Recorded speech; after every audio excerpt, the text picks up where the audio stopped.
ನಮಸ್ಕಾರ ಸ್ನೇಹಿತರೆ, ಕರ್ನಾಟಕ ಮ್ಯಾಟರ್ಸ್ಗೆ ಮತ್ತೊಮ್ಮೆ ಆತ್ಮೀಯ ಸ್ವಾಗತ. ಯೂತ್ ಸೆನ್ಸೇಷನ್ ಎಂದೇ ಕರೆಸಿಕೊಳ್ಳುವ ಆಮ್ ಆದ್ಮಿ ಪಕ್ಷದ ರಾಜ್ಯಸಭಾ ಸಂಸದ ರಾಘವ್ ಚಡ್ಡಾ ಅವರಿಗೆ ಇದೀಗ ಸ್ವತಃ ಅವರದ್ದೇ ಪಕ್ಷ ಬಿಗ್ ಶಾಕ್ ನೀಡಿದೆ. ಹೌದು, ರಾಘವ್ ಚಡ್ಡಾ ಅವರನ್ನ ರಾಜ್ಯಸಭೆಯ ಉಪನಾಯಕನ ಸ್ಥಾನದಿಂದ ಆಮ್ ಆದ್ಮಿ ಪಾರ್ಟಿ ದಿಢೀರ್ ವಜಾಗೊಳಿಸಿದೆ.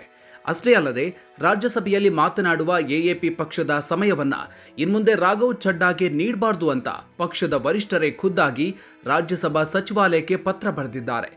ಇಷ್ಟು ದಿನ ಅರವಿಂದ್ ಕೇಜ್ರಿವಾಲ್ ಅವರ ಬಲಗೈ ಬಂಟನಾಗಿದ್ದ ರಾಘವ್ ಚಡ್ಡಾಗೆ ಇದ್ದಕ್ಕಿದ್ದಂತೆ ಹೀಗ್ಯಾಕಾಯ್ತು? ಯೂತ್ ಐಕಾನ್ ಆಗಿದ್ದ ರಾಘವ್ ಚಡ್ಡಾ ಅವರನ್ನ ಪಕ್ಷದ ಹುದ್ದೆಯಿಂದ ಕೆಳಗಿಳಿಸಲು ಅಸಲಿ ಕಾರಣ ಏನು?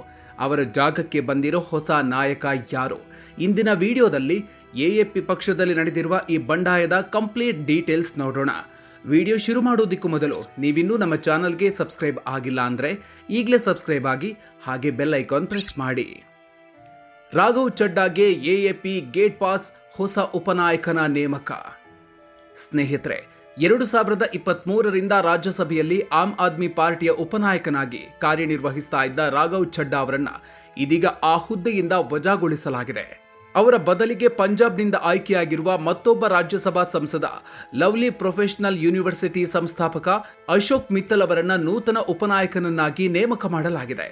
ಈ ಸಂಬಂಧ ಎಎಪಿ ಪಕ್ಷ ರಾಜ್ಯಸಭಾ ಸಚಿವಾಲಯಕ್ಕೆ ಪತ್ರ ಬರೆದಿದೆ.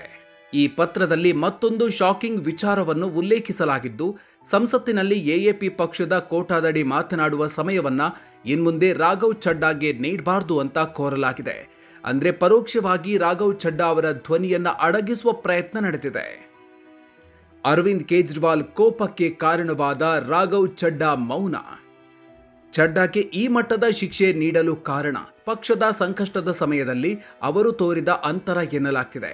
ಹೌದು ಸ್ನೇಹಿತರೆ, ದೆಹಲಿ ಅಬಕಾರಿ ನೀತಿ ಹಗರಣದಲ್ಲಿ ಅರವಿಂದ್ ಕೇಜ್ರಿವಾಲ್, ಮನೀಶ್ ಸಿಸೋಡಿಯಾ ಸೇರಿ ಪಕ್ಷದ ಪ್ರಮುಖರು ಜೈಲು ಸೇರಿದ್ದಾಗ ರಾಘವ್ ಚಡ್ಡಾ ಕಣ್ಣಿನ ಶಸ್ತ್ರಚಿಕಿತ್ಸೆ ನೆಪವೊಡ್ಡಿ ಲಂಡನ್ನಲ್ಲಿದ್ದರು.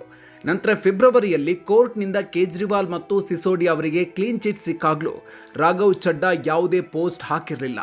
ಜೊತೆಗೆ ಪಕ್ಷದ ಪ್ರಮುಖ ಸಭೆಗಳು, ಕೇಜ್ರಿವಾಲ್ ಅವರ ಪತ್ರಿಕಾಗೋಷ್ಠಿ ಮತ್ತು ಜಂತರ್ ಮಂತರ್ನಲ್ಲಿ ನಡೆದ ಬೃಹತ್ ಪ್ರತಿಭಟನೆಗಳಲ್ಲೂ ಚಡ್ಡಾ ಕಾಣಿಸಿಕೊಂಡಿರಲಿಲ್ಲ. ಇದು ಎಎಪಿ ವರಿಷ್ಠರ ಕೆಂಗಣ್ಣಿಗೆ ಗುರಿಯಾಗಿತ್ತು. ಇದೇ ಕಾರಣಕ್ಕೆ ಇದೀಗ ಅವರನ್ನ ಮೂಲೆಗುಂಪು ಮಾಡಲಾಗಿದೆ ಅಂತ ರಾಜಕೀಯ ವಲಯದಲ್ಲಿ ಚರ್ಚೆಯಾಗ್ತಿದೆ. ಯಾರು ಈ ರಾಘವ್ ಚಡ್ಡಾ? ಸಂಸತ್ನಲ್ಲಿ ಧೂಳೆಬ್ಬಿಸಿದ್ದ ಸಂಸದ.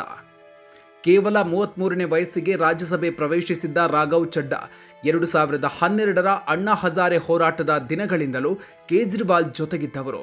ಚಾರ್ಟೆಡ್ ಅಕೌಂಟೆಂಟ್ ಆಗಿರುವ ಇವರು ದೆಹಲಿ ಜಲಮಂಡಳಿಯ ಉಪಾಧ್ಯಕ್ಷರಾಗಿಯೂ ಕೆಲಸ ಮಾಡಿದ್ರು. ರಾಜ್ಯಸಭೆಯಲ್ಲಿ ಅತ್ಯುತ್ತಮ ವಾಗ್ಮಿಯಾಗಿದ್ದ ರಾಘವ್ ಚಡ್ಡಾ ಜನಸಾಮಾನ್ಯರ ಪರವಾಗಿ ಅನೇಕ ಬಾರಿ ಧ್ವನಿ ಎತ್ತಿದ್ರು. ಟೆಲಿಕಾಂ ಕಂಪನಿಗಳು ನೀಡುವ 28 ದಿನಗಳ ರೀಚಾರ್ಜ್ ಪ್ಲಾನ್ ಅನ್ನು ವಿರೋಧಿಸಿ 30 ದಿನಗಳ ವ್ಯಾಲಿಡಿಟಿ ನೀಡಬೇಕು ಅಂತ ಆಗ್ರಹಿಸಿದ್ರು. ಬಳಸದೆ ಉಳಿದ ಮೊಬೈಲ್ ಡೇಟಾವನ್ನ ಮರುದಿನಕ್ಕೆ ವರ್ಗಾಯಿಸುವಂತೆ ಡಿಮ್ಯಾಂಡ್ ಮಾಡಿದ್ರು. ಹಾಲು, ಐಸ್ ಕ್ರೀಮ್ ಹಾಗೂ ಹಣ್ಣಿನ ಜ್ಯೂಸ್ಗಳ ಹೆಸರಲ್ಲಿ ನಡೀತಾ ಇರುವ ಆಹಾರ ಕಲಬೆರಕೆಯ ಬಗ್ಗೆ ಎಚ್ಚರಿಸಿದ್ರು. ಮಹಾನಗರಗಳ ಟ್ರಾಫಿಕ್ ಸಮಸ್ಯೆ ನಿವಾರಣೆಗೆ ರಾಷ್ಟ್ರೀಯ ನಗರ ದಟ್ಟಣೆ ನಿವಾರಣಾ ಮಿಷನ್ ಜಾರಿಗೆ ತರಲು ಒತ್ತಾಯಿಸಿದ್ರು. ಅಷ್ಟೇ ಅಲ್ಲ, ಮಹಿಳೆಯರ ಋತುಚಕ್ರದ ನೈರ್ಮಲ್ಯ ಹಾಗೂ ಸ್ಯಾನಿಟರಿ ಪ್ಯಾಡ್ ಲಭ್ಯತೆಯ ಬಗ್ಗೆ ಸಂಸತ್ನಲ್ಲಿ ಧ್ವನಿ ಎತ್ತಿದ್ರು. ಹೀಗೆ ಜನರ ದೈನಂದಿನ ಸಮಸ್ಯೆಗಳ ಬಗ್ಗೆ ಸಂಸತ್ನಲ್ಲಿ ಧ್ವನಿ ಎತ್ತಿ ಯೂತ್ ಐಕಾನ್ ಆಗಿದ್ದ ರಾಘವ್ ಚಡ್ಡಾ ಅವರಿಗೆ ಇದೀಗ ಸ್ವತಃ ಅವರದ್ದೇ ಪಕ್ಷ ಮಾತನಾಡುವ ಅವಕಾಶವನ್ನು ಕಸಿದುಕೊಂಡಿರೋದು ವಿಪರ್ಯಾಸವೇ ಸರಿ. ಒಟ್ಟಿನಲ್ಲಿ ಆಮ್ ಆದ್ಮಿ ಪಾರ್ಟಿಯಲ್ಲಿ ಆಂತರಿಕ ಬಂಡಾಯ ಸ್ಫೋಟಗೊಂಡಿದ್ದು, ಅರವಿಂದ್ ಕೇಜ್ರಿವಾಲ್ ಮತ್ತು ರಾಘವ್ ಚಡ್ಡಾ ನಡುವಿನ ಬಿರುಕು ಬಹಿರಂಗಗೊಂಡಿದೆ. ಸ್ನೇಹಿತರೆ, ಆಮ್ ಆದ್ಮಿ ಪಾರ್ಟಿಯ ಈ ದಿಢೀರ್ ನಿರ್ಧಾರದ ಬಗ್ಗೆ ನೀವೇನು ಹೇಳ್ತೀರಿ? ಜನಪರ ಧ್ವನಿಯಾಗಿದ್ದ ರಾಘವ್ ಚಡ್ಡಾ ಅವರಿಗೆ ಸಂಸತ್ನಲ್ಲಿ ಮಾತನಾಡುವ ಅವಕಾಶ ನಿರಾಕರಿಸಿದ್ದು ಎಷ್ಟು ಸರಿ? ದೆಹಲಿ ಮಾಜಿ ಸಿಎಂ ಅರವಿಂದ್ ಕೇಜ್ರಿವಾಲ್ ಅವರ ಈ ನಡೆಯ ಬಗ್ಗೆ ನಿಮ್ಮ ಅಭಿಪ್ರಾಯ ಏನು? ನಿಮ್ಮ ಅನಿಸಿಕೆಯನ್ನು ಕಾಮೆಂಟ್ ಬಾಕ್ಸ್ನಲ್ಲಿ ತಪ್ಪದೇ ತಿಳಿಸಿ. ಈ ಮಾಹಿತಿ ಇಷ್ಟ ಆಗಿದ್ರೆ ವಿಡಿಯೋ ಲೈಕ್ ಮಾಡಿ, ಪ್ರತಿಯೊಬ್ಬರಿಗೂ ಶೇರ್ ಮಾಡಿ. ಮುಂದಿನ ವಿಡಿಯೋದಲ್ಲಿ ಮತ್ತೊಂದು ಇಂಟ್ರೆಸ್ಟಿಂಗ್ ಮಾಹಿತಿಯ ಜೊತೆಗೆ ಮತ್ತೆ ಸಿಗೋಣ. ಅಲ್ಲಿವರೆಗೂ ನಮಸ್ಕಾರ.